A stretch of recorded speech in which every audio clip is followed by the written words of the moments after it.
पौढ़ना, ये इस तरह के जो शब्द हैं, जैसे न्योता, न्योता आप सुनते हैं, लेकिन जब कोई बुलौआ कह देता है ना कि बुलौआ आजकल नहीं आता, अभी मालिनी जी ने उस शब्द का इस्तेमाल किया, या पौढ़े हैं चारपाई पर, ये जब कोई बोल देता है ना तो एकदम से आपसे वो कनेक्ट होता है जो कनेक्शंस कई तरह के होते हैं। किसी को हम 4 हाथ दूर से जानते हैं, किसी को 10 हाथ दूर से जानते हैं, और किसी को बगल में खड़े होकर जानते हैं। तो एकदम करीब वाला जो रिश्ता होता है ना, इस तरह के शब्द बना देते हैं। ये है लोक का संबंध, और मालिनी जी इस संबंध को बहुत अच्छे से जानती हैं। उस संबंध को अगर महसूस करना है आपको, तो मैं कोशिश करता हूं और गुजारिश करता हूं मालिनी जी से एक बार फिर से, मालिनी जी जरा वो महसूस कराइए लोगों को, वो आपके स्वर से महसूस होता है। अब ये देखिए, ये आप भी इधर ही के हैं, तो ये वरना किसी और के सामने बोले तो पौढ़ना का अर्थ नहीं समझ पाएगा प्रदेश के बाहर, बल्कि ये अवध का, कानपुर, लखनऊ में हमारे यहाँ सोने का या लेटे हैं, पौड़े हैं, ये हमारे यहाँ बोला जाता है। कानपुर में ये भी बोलते हैं कि परे हुए हैं। हाँ, परे हुए हैं, बिल्कुल, हाँ, परे हुए हैं। तो लेकिन ये पौढ़ना और गानों में आपने जो बोला, बात ये है कि देशज शब्द जहाँ आते हैं तो वो आपने सबने सुने, अपने दादी के मुंह से, अपनी अम्मा के मुंह से, अपने गांव, वो आपके, आप शहर पहुंच जाएं, आप कॉरपोरेट पहुंच जाएं, महानगरों में पहुंच जाएं, जब जब वो शब्द सुनेंगे वो आपको आपके मूल, आपके जड़, आपके असलियत से दो चार कराते हैं, और इसलिए आपकी आंखें भर आती हैं लोग सुन के, इन शब्दों को सुन के दिल का कोई हिस्सा ऐसा एहसास दिलाता है कि आप जिंदा हैं, आप हैं। मुझे पौढ़ने पे एक गाना पे एक अंतरे में आता है, याद आ रहा है मुझे, हरी गयो गयो री सास तेरो राज, जमाना आया बहुवन का। ये उन सब के लिए है जो कहते हैं ना कि बड़े रिग्रेसिव होते हैं लोकगीत। ये हमारे गाने, जैसे राजू जी हंसी मजाक कह करके बड़ी बड़ी बातों को हंसी में कह देते हैं जो ऐसे कहने में साहस नहीं होता, ऐसे हमारे यहाँ जब नकटौरा होता है, बुलौआ होता है, तब बहू बेटियां गा उकर अपने सासों को वो सब कह देती हैं जो ऐसे सामने नहीं कहती। आज मुझे लगता है एक बड़ी तादाद में जो महिलाओं को डिप्रेशन है, लोनलीनेस है, कहीं ना कहीं कहते हैं श्रिंक के पास जाना है, अकेले हैं। लोकगीतों में जो वहाँ का संसार है, उसमें जब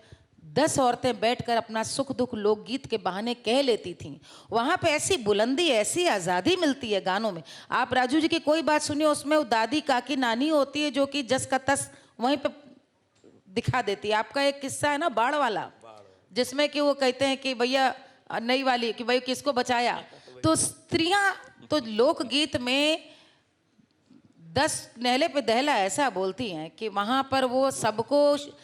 जो स्त्री मन की स्वतंत्रता है, समाज की स्वतंत्रता है, वो वहां पर एकदम नहले का दहला समझ में आ जाता है। तो ये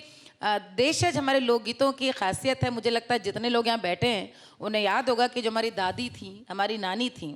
हमारे घर की जितनी पुरानी औरतें थीं, उनका ऐसा इकबाल होता था कि उनके घर के आगे जो हमारे पिता थे, वो सब भी अदब से झुक कर पूछ कर के बात करते थे कि अब करना क्या है। ये कहीं ना कहीं मुझे लगता है कि इन चीज़ों की ताकत है। लेकिन 2 बातें मैं आपसे कहना चाह रही थी, जो आज आपने मूल यहाँ पर ये फिल्म सिटी के बारे में बात करी, और आपने एक सवाल मुझसे कलाकारों के बारे में पूछा। मैं यहाँ पर ये बताना चाहूँगी कि इस फिल्म सिटी को लेकर के लोगों के मन में किस प्रकार की आशाएं जागी हैं, उसके 2 उदाहरण आपको बता रही हूँ। 2 ऐसे कलाकार जो हिंदुस्तान के आज बेजोड़ कलाकार हैं। श्रद्धेय पंडित बिरजू महाराज जी, जो हमारे कालिका बिंदादीन घराना, लखनऊ घराने के सिरमौर हैं और पद्म विभूषण हैं, उन्होंने, और दूसरे बदायूं सहसवान घराने के चिराग रोशन पद्म भूषण रशीद खां साहब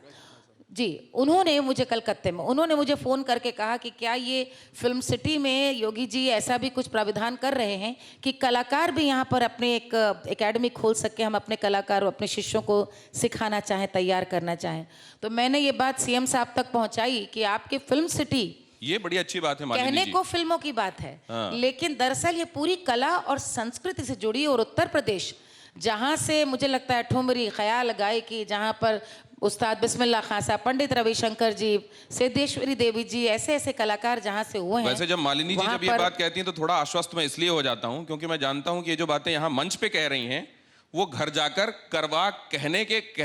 के बाद करवा भी सकती हैं। तो मालिनी जी, इसके लिए आपको साधुवाद, और आप करेंगी और निश्चित रूप से ये मूर्त रूप में चीजें दिखाई देंगी। परवाह देश की, सोमवार से शुक्रवार रात 10 बजे TV9 भारतवर्ष पर।